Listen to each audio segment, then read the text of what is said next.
और ताकतवर लड़का जिसके खौफ से पूरा कॉलेज, यहाँ तक कि कॉलेज का प्रिंसिपल भी डरता था। जैसे भिखारी को किसने एडमिशन दे दिया बे? जिसके सामने कभी किसी ने कुछ बोलने की हिम्मत नहीं की। उसने क्यों एक साधारण से गरीब स्टूडेंट देवेन से मांगी माफी। कल जो हुआ उसके लिए मुझे माफ कर दे। जिसके पिता का खौफ पूरे कॉलेज में आग की तरह फैला रहता है, आज वही आदमी झुक गया अपने बेटे पर हाथ उठाने वाले लड़के के आगे। माफ कर दो, गलती हो गई मेरे आदमियों से। मगर क्यों? आखिर कौन है देवेन और क्या है उसकी सच्चाई? क्यों उसके सामने झुक गया ताकतवर से ताकतवर आदमी? देवेन अपने दुश्मनों का ऐसा हाल करता है तो वो जीते जी मौत की भीख मांगने लगते हैं। अंधे हो क्या? दिखाई नहीं देता?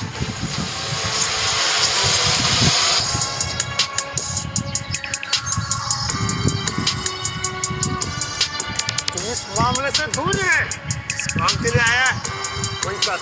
अच्छा तो सुन, ये तेरी बहुत बड़ी गलतफहमी है। देवेन ने उसका कोट पकड़कर उसे उठाया और उस लड़की के पैरों में पटक दिया। अगर आज के बाद तूने किसी लड़की की तरफ हाथ तो छोड़, अगर देखा भी ना तो तेरी आंखें निकाल लूंगा। माफ कर दे। ये सब शोर सुन मिनिस्टर और विजेंद्र भी रूम से बाहर आ गए थे। आखिर एक मिनिस्टर के बीए से पंगा लेना किसी की औकात की बात थी क्या? पर कोई था जो इस हिम्मत से इम्प्रेस था, विजेंद्र शेखावत। दूसरी तरफ साउथ दिल्ली में विजेंद्र शेखावत अपनी मीटिंग खत्म करके शेखावत हाउस पहुंचे।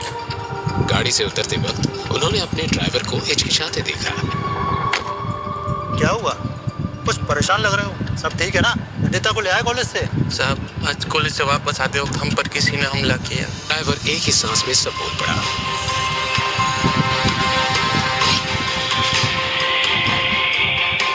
निता में भी ठीक है, पर उनकी सुरक्षा के लिए हमें किसी बॉडी गार्ड को ढूंढना होगा। नंदिता, बेटा तुम ठीक तो हो? हाँ पापा, कुछ नहीं हुआ, मैं बिल्कुल ठीक हूँ। कहीं चोट तो नहीं लगी? नहीं। बस अब कल से तुम कॉलेज नहीं जाओ और ये मेरा फाइनल डिसीजन है। पापा, इस बारे में हम बात कर चुके हैं और महादेवी हमारा कॉलेज है, इसे आपने दादी के नाम पर बनवाया था। और मम्मा इस कॉलेज की प्रिंसिपल थी। तुम्हारी माँ के जाने के बाद ये कॉलेज क्रिमिनल्स का अड्डा बन चुका है। अगर ऐसी बात है तो आप कुछ करते क्यों नहीं? Take some legal action. मैंने डिसीजन ले लिया है, अब तुम कल से महादेवी कॉलेज नहीं जाओ और ये फाइनल। अगर आप जिद्दी हैं तो मैं भी आपकी बेटी हूँ, मैं महादेवी कॉलेज से ही पढ़ाई करूंगी। विजेंद्र के पास जवाब नहीं था, सिर्फ एक बात कही उन्होंने।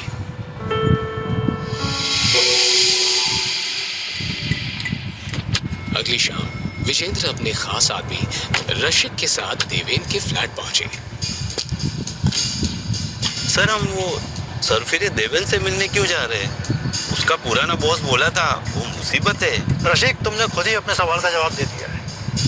अब देवेन ही हमारी आखिरी उम्मीद है।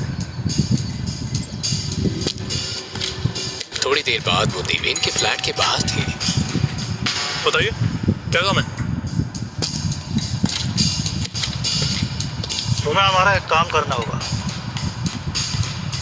नहीं करूंगा। जानते हैं किससे बात कर रहा है? सब प्रधानमंत्री है क्या जो जानू? और तुम जैसे बहुत देखे हैं मैंने, समझा?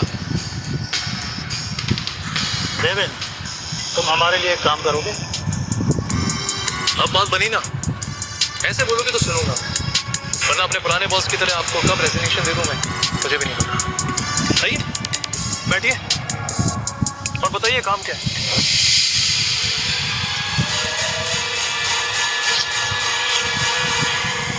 मुझे तुम्हें अपनी बेटी नंदिनी के बॉडीगार्ड के लिए हायर करना है। लेकिन एक कॉलेज स्टूडेंट को बॉडीगार्ड की क्या जरूरत है?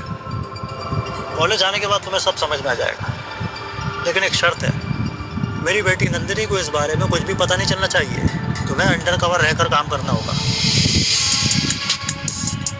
विजेंद्र जी, मैं अपने तरीके से और अपनी शर्तों पे काम करूँ। अगर आपको कोई शर्त रखनी है तो आप किसी और को हायर कर सकते हैं। You can go. शर्त नहीं, रिक्वेस्ट समझ लो। मैं तुम्हें तुम्हारी मुंह मांगी सैलरी